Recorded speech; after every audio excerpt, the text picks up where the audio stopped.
Sejam bem-vindos, meu nome é Samila e esse é o Árvore da Vida, um espaço dedicado a você que está em busca de desenvolvimento pessoal. Eu estive distante um pouquinho aqui do canal, mas foi uma necessidade de reformular alguns pontos íntimos, essa necessidade de autoobservação que é constante, mas eu acredito muito na força que a pausa traz para a nossa vida. A necessidade de pausar, refletir, reorganizar as ideias para novamente transmitir uma mensagem aqui com um conteúdo que esteja de fato afinado com as minhas vivências e as minhas experiências pessoais. Eu agradeço muito a todos vocês que estão mais uma vez aqui presentes, me escutando. Eu não sei também qual vai ser a periodicidade dos vídeos no ano de 2020, mas no momento nós vamos nos encontrar agora em novembro e mais uma vez em dezembro. Outras atividades também estão de fato requisitando muito a minha atenção, mas o canal é um espaço muito importante para mim de troca, de reconhecimento, porque aqui eu me comunico diretamente com as pessoas e elas podem retornar e falar qual a repercussão disso na vida delas, qual a repercussão disso na minha própria vida, porque sempre que eu estou falando aqui, eu estou aprendendo um pouco mais, eu estou revisando as minhas próprias questões. Então, é um trabalho que, na verdade, é o maior prazer compartilhar e estar aqui com você. Esse espaço improvisado é de fato improvisado, então vamos ver se vai dar certo com todas as interferências externas aqui, de vento, de música, de um monte de coisa, mas eu fiz porque, enfim, é um lugarzinho que eu me sinto muito confortável e eu espero transmitir essa sensação para vocês também. Como eu estive distante aqui do canal, eu pensei bastante sobre o que eu deveria falar, como eu deveria falar, e nada vinha à minha mente, até que a mensagem chegou até a mim. Foi através da palestra do meu amigo, mentor querido, Hilton Marinho, e ele na verdade reproduziu, né, da sua maneira a palestra do também brilhante Adenauer Novaes, e eu aqui humildemente vim falar um pouquinho a respeito, também me atendo à essência da mensagem, mas reproduzindo da forma que eu posso.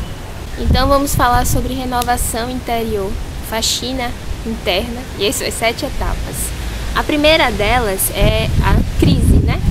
Eu lembro que o primeiro vídeo que eu fiz aqui no canal, eu coloquei como título da crise ao despertar. E é exatamente isso.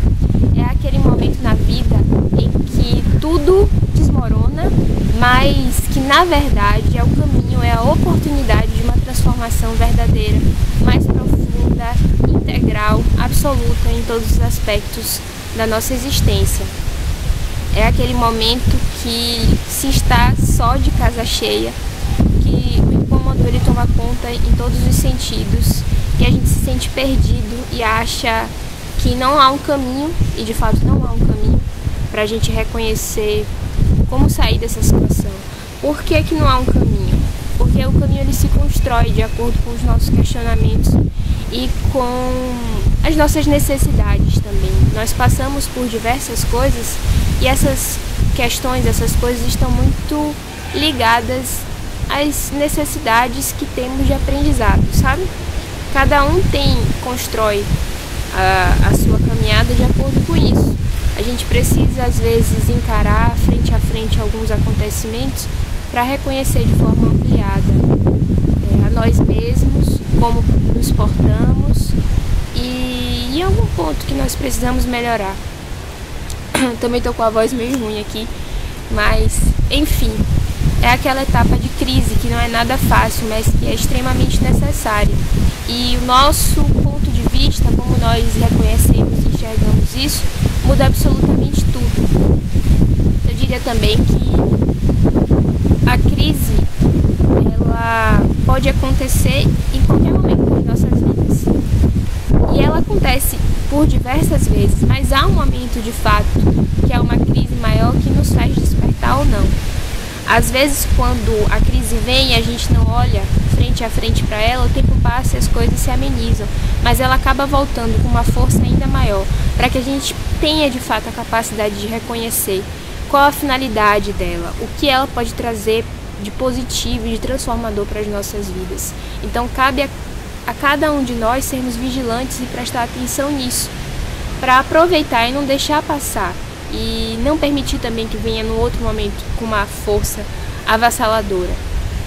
Depois que a gente passa por algumas coisas, e essa crise maior, quando outras situações problemáticas e difíceis surgem, elas surgem, mas a gente já tem um novo olhar, uma nova postura.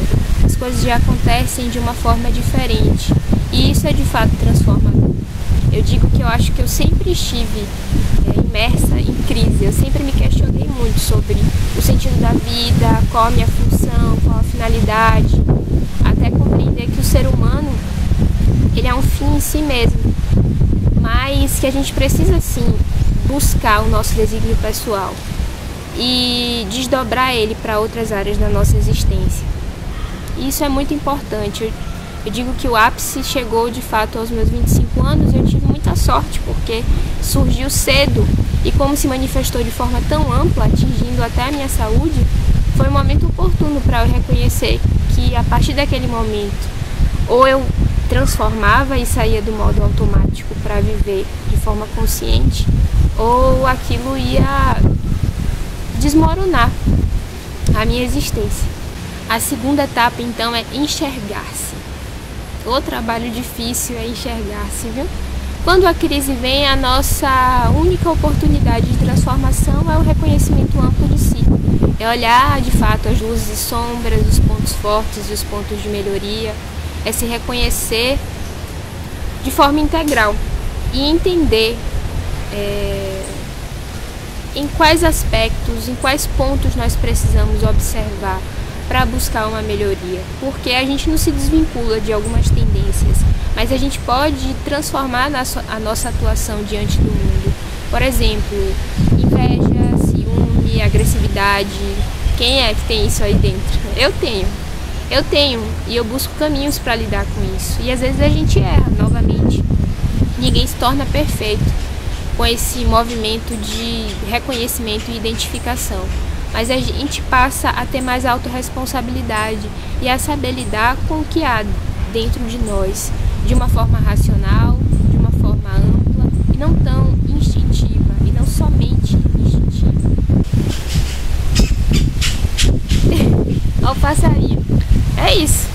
Gravar aqui externamente, no ambiente livre, tem todas essas interferências. Eu sei que a ventania também está abafando um pouco a minha voz, mas é isso, a gente vai experienciando e depois ajustando da melhor forma possível. Vamos falar sobre a terceira etapa agora, da nossa limpeza, da nossa faxina interna, que é se desconectar, se desvincular dos preconceitos. E daí a gente fala, eu não sou preconceituoso. Eu mesmo dizia isso. Eu sempre tive um perfil de questionar quando algum comportamento era preconceituoso, desde criança. Mas depois eu descobri que sim, existe em mim preconceitos e isso precisa ser desmembrado, esmiuçado, reconhecido para poder se dissolver pouco a pouco.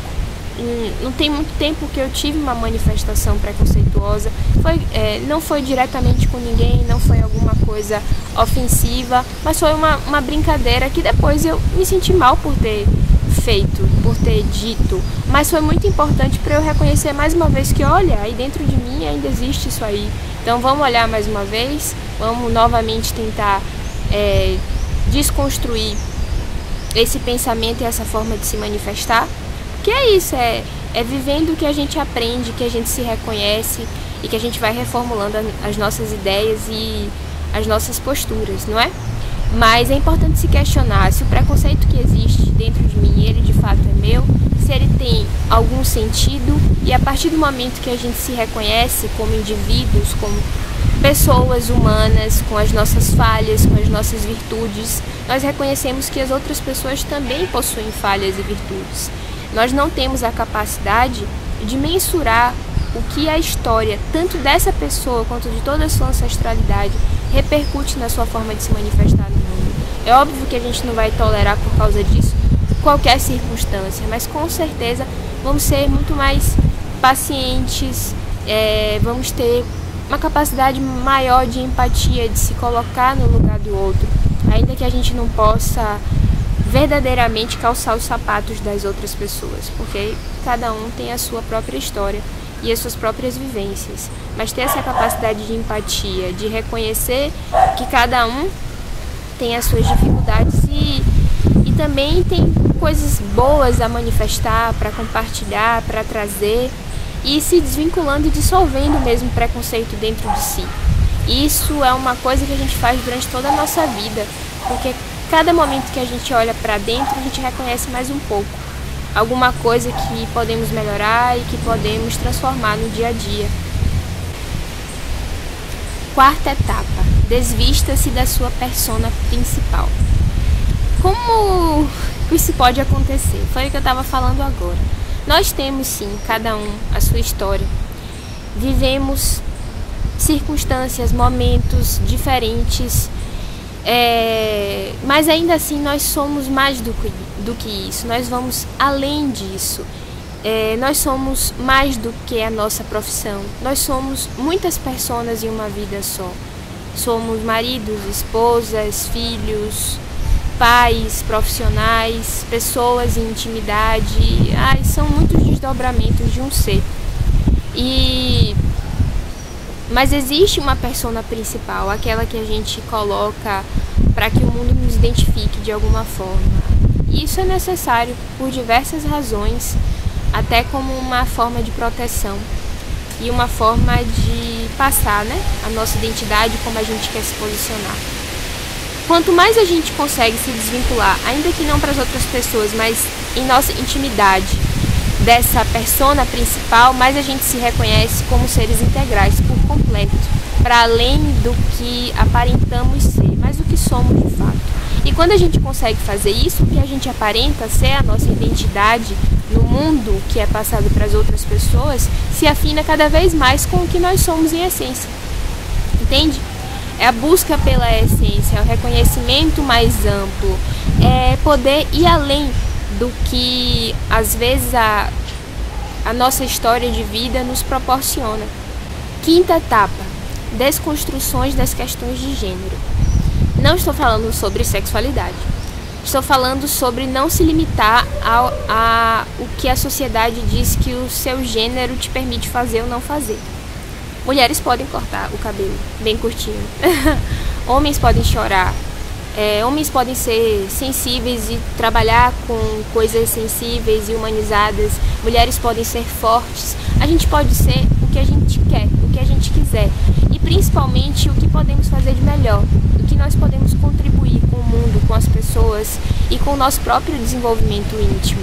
É se colocar à prova e não se restringir tanto, sabe? Se permitir ser o que se é e o que se quer, o que se almeja. Isso é maravilhoso. Graças a Deus, hoje em dia a gente se permite muito mais, mas há dentro de nós muita coisa a ser quebrada, muita coisa a ser desconstruída.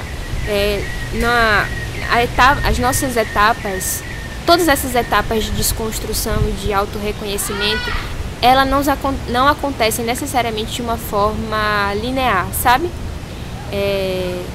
Mas dentro desse processo de autorreconhecimento, antes mesmo do que eu intitulei da bendita crise que aconteceu na minha vida, eu fiz um movimento de cortar o cabelo. Eu lembro que eu cortei meu cabelo bem curto e foi um trelelê. As pessoas se incomodaram de fato com o fato do meu cabelo estar curto, e é uma coisa tão simples, tão boba, mas que em mim também teve uma repercussão muito forte. Eu me senti muito mais empoderada e dona das minhas necessidades, da minha vontade, sabe, de querer ser o que eu sou. Mas ainda assim existem tantas outras coisas que eu me prendo, e eu sei que muitas outras pessoas também, quando eu me comunico com as mais diversas pessoas. E para as mulheres, esses padrões que nos estabelecem fisicamente são cruéis, e a gente precisa se desapegar e se colocar à prova, sabe? Como é legal mudar, como é legal ser diferente. fisicamente, mas principalmente mudar internamente, sabe? A cada ano a gente se conectar cada vez mais com a nossa essência, mas estarmos maiores, diferentes, com novas experiências, com um novo olhar a respeito das mais diversas coisas da vida. E para os homens da mesma forma, eu falo muito sobre a experiência feminina porque eu sou mulher, mas os homens precisam também se permitirem viver de uma forma diferente, se permitirem experienciar novas vivências, se ter novas oportunidades de desenvolvimento e de reconhecimento, sem tanto medo de serem julgados pelas outras pessoas, especialmente pelos outros homens. E a 7ª etapa é: compreenda a eternidade da sua existência. É a capacidade que nós temos de nos reconhecermos como seres eternos. E isso não está ligado à religião. Bom, está ligado sim ao reconhecimento da existência sempre. Eu acredito, e para todos os que acreditam, a gente precisa se reconhecer muito além do que somos agora, né? Do que Samila é nesse momento. Eu gosto muito de Samila, a gente tem que se gostar cada vez mais. Mas a gente vai muito além disso, sabe? E essa ideia traz sentido de uma busca incessante por melhoria, por transformação, por desenvolvimento e crescimento das mais diversas formas, e principalmente o interno. Quando a gente cresce aqui, a nossa vida, ela avança, ela segue adiante. E esse reconhecimento da eternidade, da existência, ele nos faz compreender que nós estamos aqui, acima de qualquer outra coisa, é para esse desenvolvimento, sabe?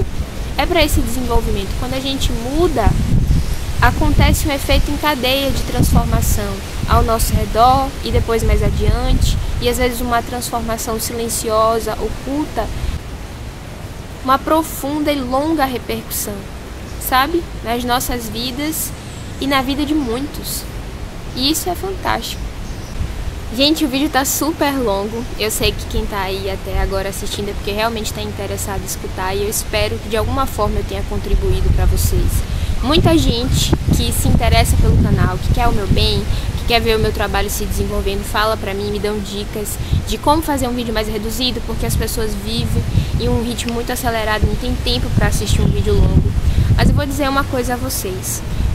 Fazer isso aqui que eu tô fazendo, pra mim, tem um sentido mais profundo de demonstrar uma mensagem que precisa ser reproduzida na íntegra. Eu não me sinto confortável em ter que medir as minhas palavras e o meu raciocínio para transmitir uma mensagem. A longo prazo, isso pode até mudar, né? Eu posso, enfim, transformar a minha forma de atuação adiante, porque a vida é assim, é mutável e a gente está sempre buscando melhorar.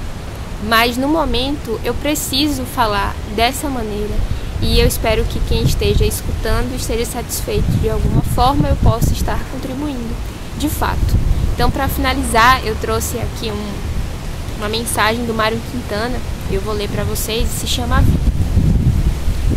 Depois de muitas quedas, eu descobri que às vezes, quando tudo dá errado, acontecem coisas tão maravilhosas que nunca teriam acontecido se tudo tivesse dado certo. Eu percebi que quando me amei de verdade, eu pude compreender que em qualquer circunstância eu estava no lugar certo e na hora certa. Então eu pude relaxar e perceber que o sofrimento emocional é um sinal de que estou indo contra a minha verdade. Parei de desejar que a minha vida fosse diferente e comecei a ver que tudo o que acontece contribui para o crescimento. Eu desisti de querer ter sempre razão, e com isso errei muito menos vezes. Desisti de ficar revivendo o passado e de me preocupar com o futuro. Isso me mantém no presente, que é onde a vida acontece. Eu descobri que na vida a gente tem mais é que se jogar, porque os tombos são inevitáveis. Eu percebi que a vida-mente pode me atormentar e me decepcionar. Mas quando eu coloco a serviço do meu coração, ela se torna uma grande e valiosa aliada. Também percebi que sem amor, sem carinho e sem verdadeiro verdadeiros amigos, a vida é vazia e se torna amarga. Ser feliz é reconhecer que vale a pena viver, apesar de todos os desafios, incompreensões e períodos de crise. É agradecer a Deus a cada manhã pelo milagre da vida.